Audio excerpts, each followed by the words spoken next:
नमस्कार मित्रों, मैं दुर्गा प्रसाद मिश्रा संस्कृत प्रबोध चैनल पर आप लोगों का हार्दिक स्वागत करता हूं। हम लोग यहां पर शिशुपाल वध को पढ़ रहे हैं। पहले हम लोगों ने 10 श्लोकों को पढ़ लिया है। चलिए अब देखिए, यहां पर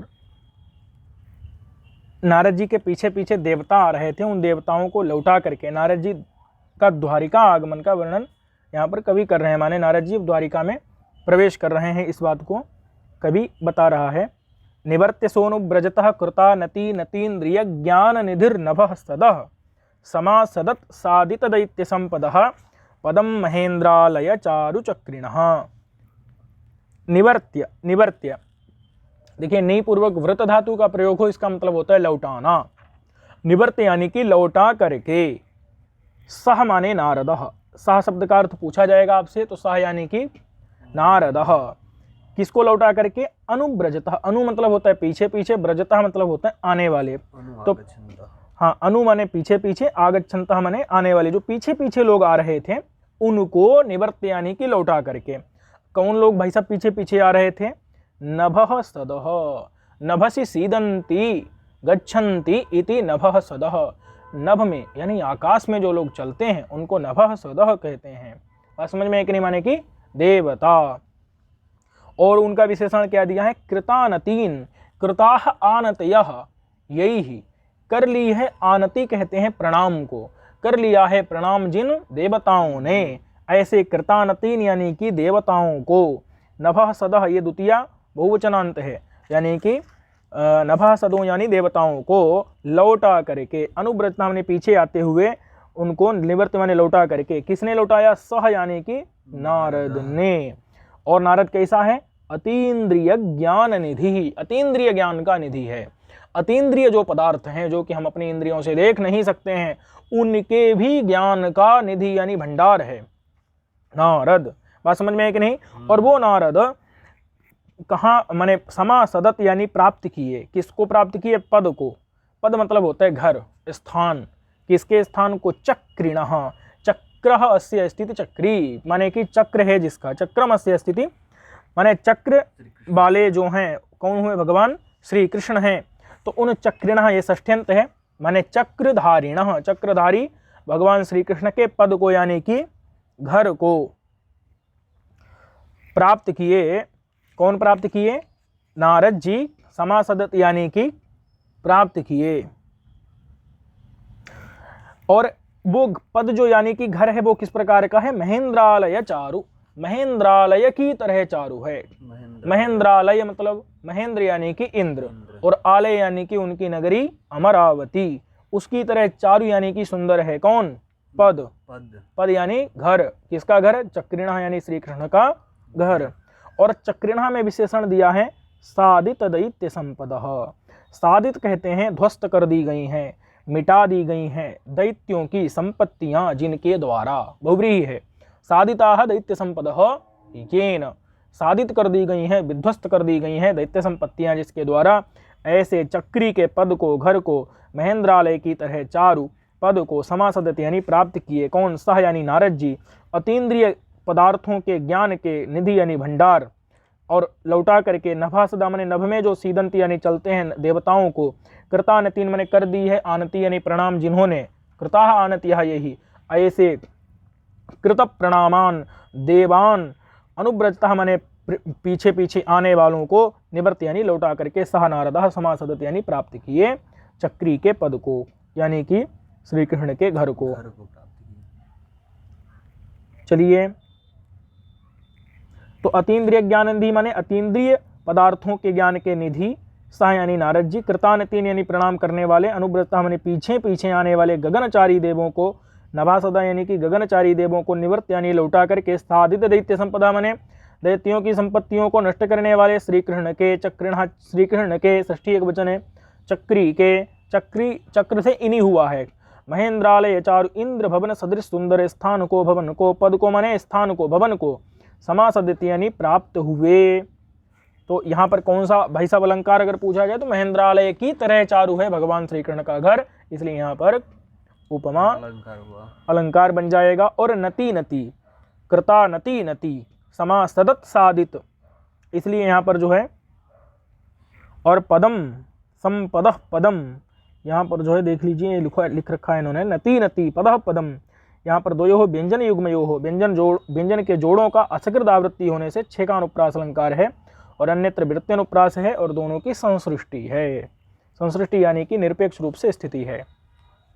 चलिए अब कुछ किसी ने यहाँ नति नति में यमक भी कहा है, ठीक है, वैसे यहाँ पर अनुप्रास अलंकार तो स्पष्ट ही है।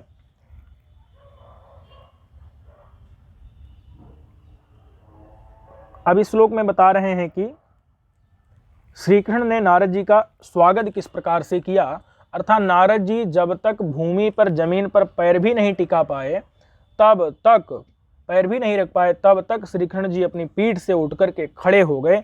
इस बात का वर्णन यहाँ पर कर रहे हैं कि पतत पतंग प्रतिमस्तपो निधि पुरोस्य यावन्न भुवि व्यलीयत गिरेस्तडित्वा निबतावदुच्चकैर् जबेन पीठादुदतिष्ठदच्युतः।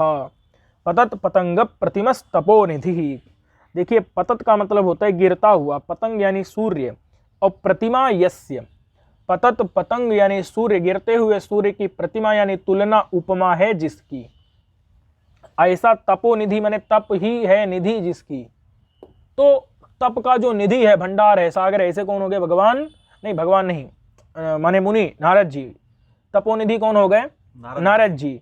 और जो कि पतत यानी गिरते हुए, पतंग यानी सूर्य की प्रतिमा यानी तुलना वाले हैं, समानता वाले हैं। बात समझ में आई कि नहीं? माने गिरते हुए सूर्य के समान है नारद जी। और जब तक उन नारद जी ने अस्य श्री कृष्ण से पुरः माने सामने, यावत माने जब तक, न माने नहीं, भूमि माने जमीन पर, बेलियत माने पैर भी टिकाए, जब तक अस्य ना श्री कृष्ण से पुरः सामने, यावत माने जब तक, भूमि न बेलियत जमीन पर नहीं माने बेलीन मतलब कि जब तक नहीं रखा, हाँ पैर भी जब तक नहीं टिकाए, तब तक क्या हुआ? गिरेश तडित्वान इव, गिरी यानी कि पर्वत से। तो जिस प्रकार से पर्वत से ऊपर मेघ निकल जाता है स्पीड में, उसी प्रकार से जबेन माने स्पीड में, वेग से, पीठात माने अपने आसन से, उदतिष्ठत, तावत माने तब तक, उच्च कही माने ऊंचे, उदतिष्ठत माने उठ गए, पीठात पीठ से, अच्युत माने श्री कृष्ण, अच्युत यानी श्री कृष्ण, तब तक जो है अपने पीठ से उठ गए। तो यहाँ देखिए तडित्वान इव, गिरेश तडित्वान इव मतलब कि गिरी से यानी पर्वत से, तडित्वान, तडित कहते हैं विद्युत को, और तडित्वान यानी कि मेघ, विद्युत वाला कौन हुआ? मेघ। तो तडित्वान माने मेघ, मेघ की तरह, माने पर्वत से उस प्रकार से मेघ उठ जाता है, उसी प्रकार से श्री कृष्ण जी अपनी पीठ से उठ गए, तेजी से, जबेन यानी कि स्पीड में उठ गए। चलिए अब यहाँ पर अलंकार के रूप में हम देख सकते हैं कि पतत माने गिरते हुए, पतंग यानी सूर्य से, प्रतिमा यानी तुलना है जिसकी, ऐसे तपोनिधि हैं नारद जी हैं। तो यहाँ पर उपमा अलंकार स्पष्ट है, पतत पतंग से उपमा की गई है, गिरते हुए सूर्य से तुलना की गई है, इसलिए यहाँ पर उपमा अलंकार हो जाएगा।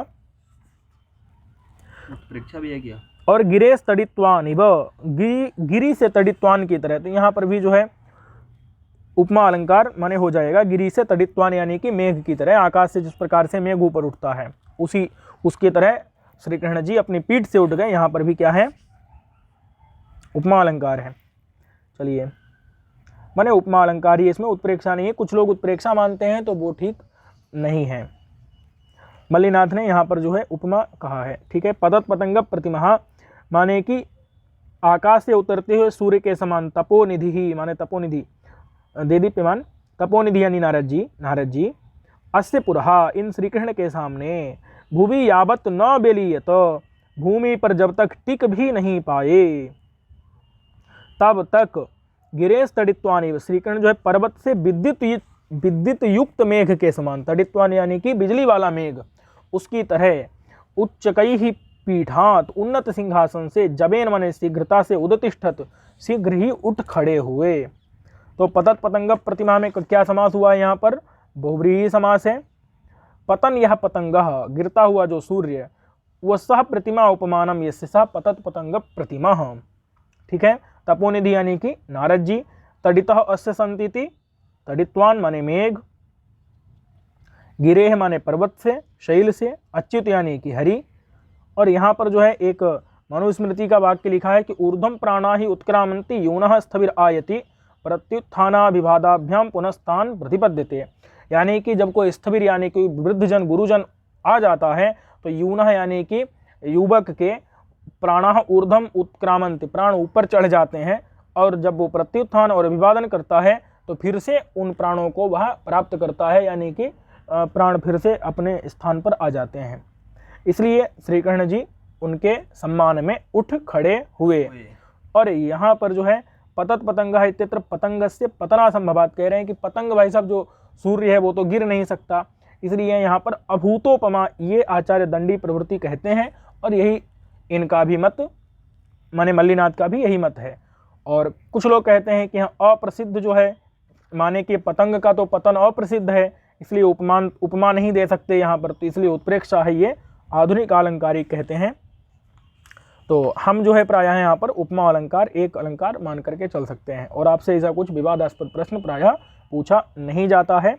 ठीक है, तो इसमें शब्दार्थ हमको ध्यान देना है कि अच्युत यानी कि श्री कृष्ण, अस्य पुरः माने श्री कृष्ण के सामने, और इसमें नारद जी तपोनिधि यानी कि नारद जी। तो और इस श्लोक में वर्णन किसका है, तो नारद जी जब तक अपने पैर भी नहीं जमीन पर खड़े कर पाए तब तक श्री कृष्ण जी पीठ से उठ गए। इस प्रकार से सत्कार का वर्णन यहाँ पर किया गया है, और सभी में श्लोक वंशस्थ माने छंद वंशस्थ छंद ही चलेगा 73 श्लोक तक। ठीक है, इसके साथ ही अगले श्लोक को लेकर के हम अगले वीडियो में मिलेंगे। तब तक के लिए नमस्कार।